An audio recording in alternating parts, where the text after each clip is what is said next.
We have great lighting today as well. Okay, hi friends, welcome back to On Location. I'm Zara Durrani. The show is produced with the generous support of TELUS Story Hive, and our coverage of the 44th Annual Vancouver International Film Festival continues.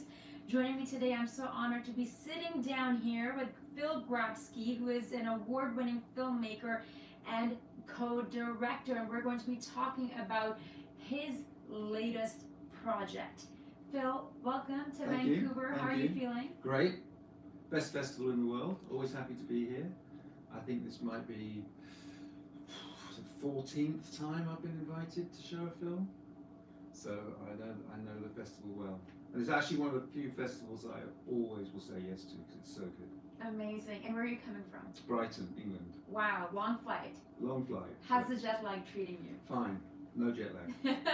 So your film is screening this evening, Yes. Caravaggio. What first drew you personally to his art and his story? So the way things have worked out in my career, which is 40 years now of making documentaries, is I have done an awful lot of biographies. The majority of the films, funny enough, have been biographies one way or another. And we have a cinema brand called Exhibition on Screen, which started in 2011, where we bring feature films to cinemas around the world, including Canada. And we have made films about most of the greatest artists in history: Vermeer, Van Gogh, Rembrandt, Monet, etc., etc. I've wanted to make a film about Caravaggio for a long time. This particular film has been at least 5 years in production. I mean, we're doing other things at the same time. The challenge with Caravaggio is that there have been other films made about him, but the advantage is that they all get him wrong. The other thing that we do with our films is we focus on the art rather than on some of the kind of mythology or the legend. Why make a film about Caravaggio? Because he is unquestionably one of the greatest artists of all time. And I think if you can't spend 90 minutes in the company of one of the greatest artists of all time, you are too busy. Amazing. How are you feeling about the screening this evening, and what are you hoping the audiences will learn about him, that what they're not familiar with, and what they're going to take away, how they'll be moved by his story? So there are certain artists which are on, in the pantheon, and it's forever debated, but you have, from the Renaissance certainly, Leonardo, Michelangelo and Raphael. A few decades afterwards comes Caravaggio, moving into the Baroque, but he is as great as they are. The extraordinary thing, of course, is that he's often painting in situ, i.e. he's painting in a church in Rome or in Naples, and those paintings are still there. And he was revolutionary. Revolutionary in the way that he painted, revolutionary in the sense that he puts himself in the paintings very often, which didn't happen except with occasional exceptions before. So his biography is reflected in the paintings. And he's also an extraordinarily, he's a storyteller. I would hope that every filmmaker in Vancouver would first and foremost say, we are storytellers. And no matter how fancy your filming is, your cinematography or your music score or whatever, your editing, ultimately it's about storytelling. These great artists are master storytellers. So, but the myth of Caravaggio, which is based on fact, is that he was always in trouble with the police. He did kill a man, he did go on the run, he's fleeing the Pope. He then goes to Malta, he gets into trouble in Malta as well, and he's then fleeing the Knights of Malta, they want to kill him. Then, all of that is true. And in fact, our film, we have an actor playing Caravaggio on a boat from Naples to Rome, which we know as fact. And he's going back to Rome because he thinks he's got a pardon. And he wants to be in Rome. There's various reasons why he wants to go back to Rome. But he knows that he can go one of two ways. Either he's going to be lauded and cheered back into Rome as the greatest artist in Italy, and therefore probably Western Europe at that time, the Western world, or he's going to be assassinated. Whatever people will claim, nobody knows what happens, but what we do know is he disappears. So you can draw your own conclusions, and the film kind of investigates this a little bit. But the biography is so exciting and so dramatic that that's what everyone focuses on, to the exclusion of the artwork. Now, he's portrayed as this kind of always very handsome Italian, always sweaty, just always getting into trouble, in fights, obviously murdering somebody. But you have to then look at the paintings and say, well, hold on a minute, that isn't really helping me understand these paintings, which are deeply religious. And quite extraordinary, and as I say, revolutionary. So what we do is we start with the paintings.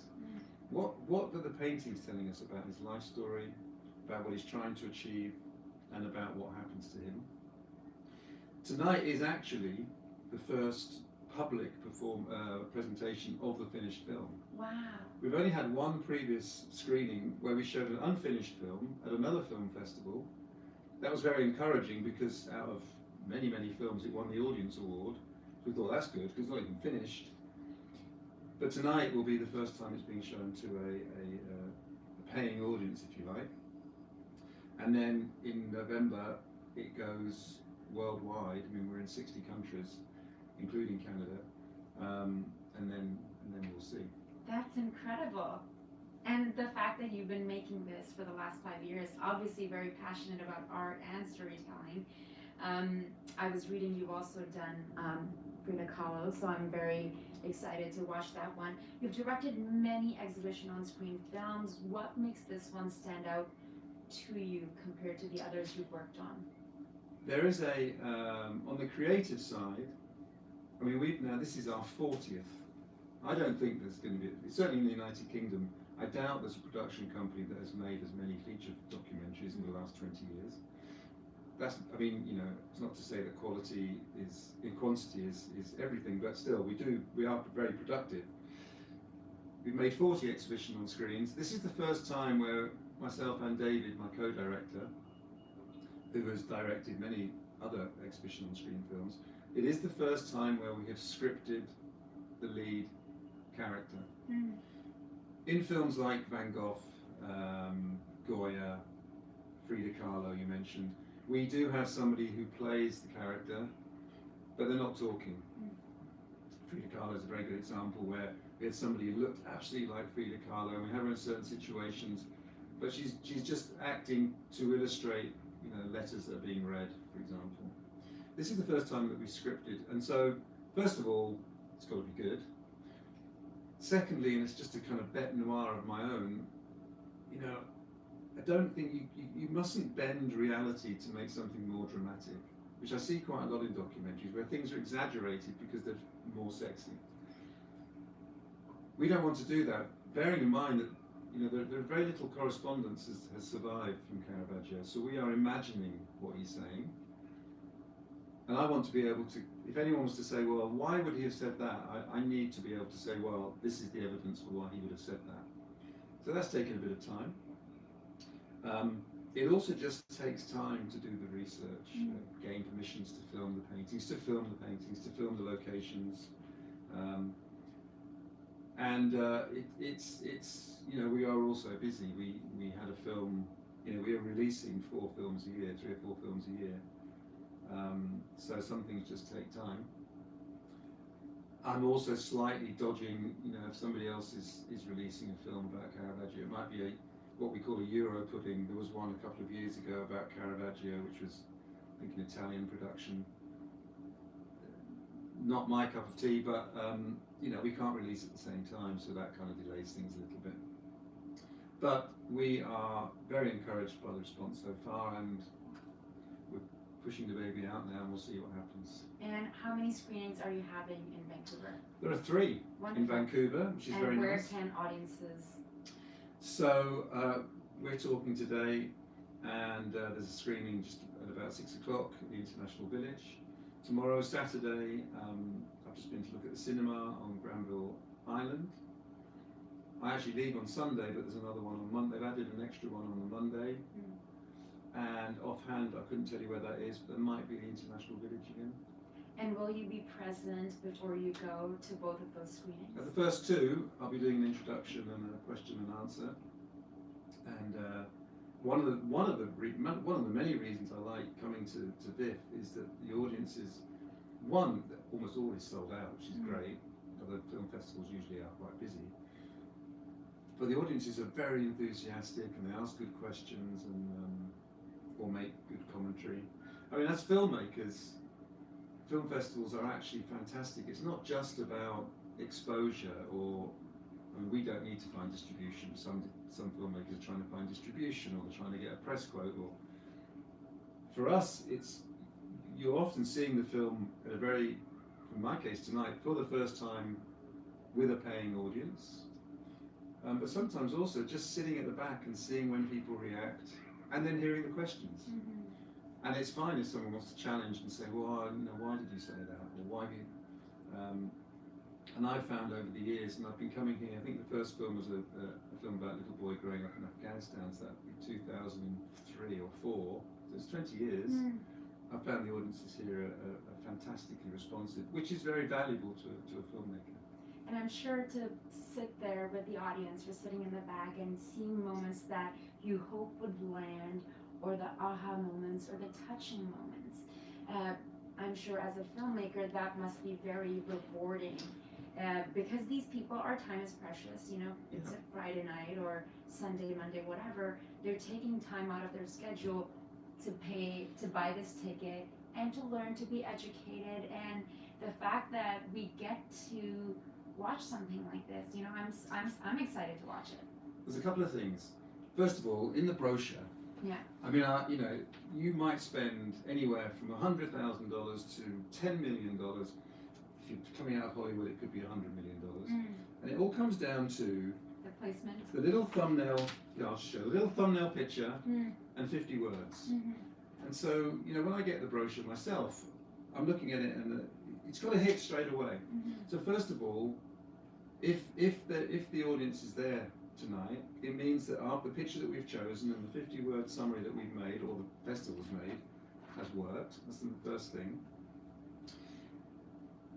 The second thing is as you say, people's time is very valuable. We as filmmakers have to kind of be, you're almost second guessing as you're making the film and editing the film. At what point do you offer information? At what point do you answer questions? What are people wanting to know? So two things can happen. One, you can feel that, okay, actually people wanted to know that at that point, and it's landed, as you say. But also, what I always find fascinating is where clearly something's having an impact at a time you weren't quite expecting it to, or people are laughing at something which you didn't quite expect them to laugh at. And humour is very important in the film, so that's, unless it's really when you didn't want them to laugh, it's fine. It's fascinating to see how audiences react. We've had plenty of people who've cried in films, which sometimes is a surprise, but just because the painting, but then it shouldn't be, because the artwork is so powerful. That's certainly true. I remember a film we did about the works of Leonardo. But of course, also the way you make the film, the way you present the artwork and the story and the text, and the musical score is always really important in how you drive people's emotions.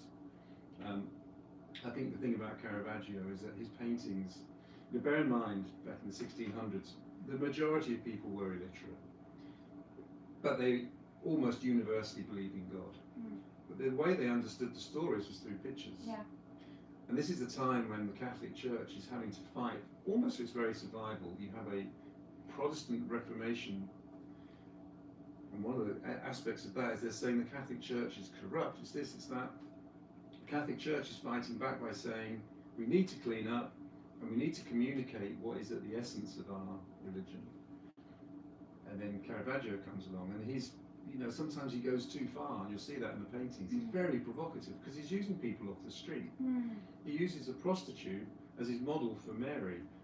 I mean, this is really controversial, but they're so good, the paintings, that the church kind of lets them get away with it.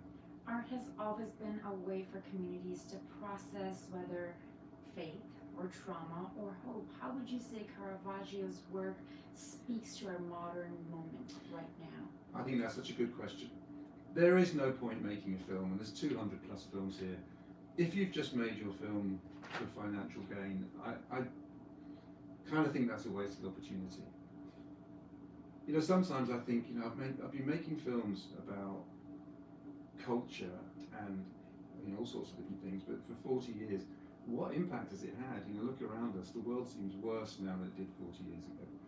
If you're going to spend all this time and your or somebody else's money, there has to be something positive and encouraging about it. That's what I hope comes through. I think that the spirituality of Caravaggio, and I don't want people to be scared by that word. I'm hoping that connects, because what we can see around us at the moment is people who are driven by greed and not by a sense of, how can I help other people? There are many examples I could give where you think, yes, you are a multi-billionaire, but I actually think you would be much happier spending that money on, I don't know, giving funds to every school in I was going to say United States, maybe that gives away what I'm thinking about, who I'm thinking about. But actually, you look at some of these oligarchs who are trying to expand their territories. One I have in mind is in control of a country with 11 time zones, and it's still not enough. So he wants even more land. He can't travel. He's a pariah. He's a murderer.